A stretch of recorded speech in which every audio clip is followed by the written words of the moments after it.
আসসালামু আলাইকুম প্রিয় বন্ধুরা, কেমন আছেন সবাই? আশা করি আল্লাহ পাকের অশেষ রহমতে ভালো আছেন। আলহামদুলিল্লাহ, আমিও অনেক ভালো আছি।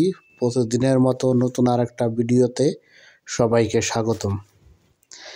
আজকে যে বিষয়ে কথা বলবো সেটা হলো, আমার অনেক বাংলাদেশি ভাইরা আছেন সৌদি আরবে পেট্রোল পাম্পে কাজে আসতে চান। তাদের জন্য আজকের আমার এই ফুল ভিডিওটা। আপনারা যদি দেখেন, আশা করি আপনি ধারণা পেয়ে যাবেন আসলে পেট্রোল পাম্পে কাজের কি অবস্থা বর্তমানে। দেখেন, আমি যে পেট্রোল পাম্পটা আপনাদেরকে দেখাইতেছি এটা সৌদি আরবে এবং অনেক বড় একটা পেট্রোল পাম্প। এখানে প্রায় 6 জন বাংলাদেশি কাজ করে। তাদের কথাই আমি আপনাদেরকে বলতেছি। এটা তো পেট্রোল পাম্প 24 ঘন্টা, তারা 8 ঘন্টা করে ডিউটি করে একজন। আমি কথা বলছি তাদের সাথে, 8 ঘন্টা করে ডিউটি, শিফটে ভাগ করা এবং বেতন 1200 টাকা।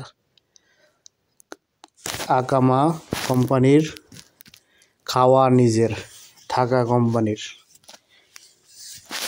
এই হলাম পেট্রোল পাম্পের অবস্থা। তবে পেট্রোল পাম্পে যেটুকু কথা বলে জানতে পারলাম, কিছু অসুবিধাও আছে, সুবিধাও আছে।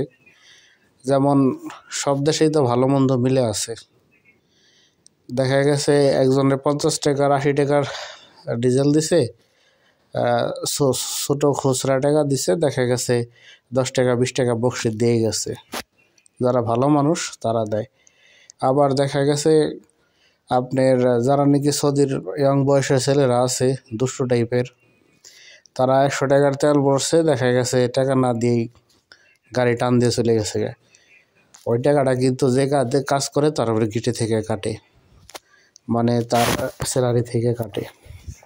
ঠিক আছে, এই হলাম সুযোগ অসুবিধার কথা।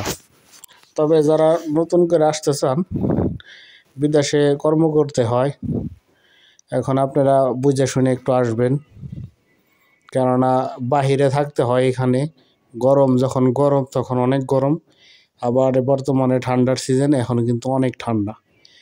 যেমন যারা অফিস আদালতে কাজ করে তারা দেখা গেছে একটু ঠান্ডা হইলে পদেও এসি গরম হওয়ার ব্যবস্থা আছে, বা যখন গরম থাকে তখনও কিন্তু এসির নিচে যায় একটু ব্যবস্থা আছে।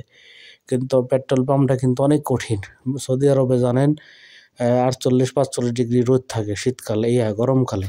আর এখন ঠান্ডা, বর্তমানে আবহাওয়া অনেক অল্প, 8 ডিগ্রি 7 ডিগ্রি 3 ডিগ্রি, প্রচুর ঠান্ডা। এর ভিতরে ডিউটি করতে হয়।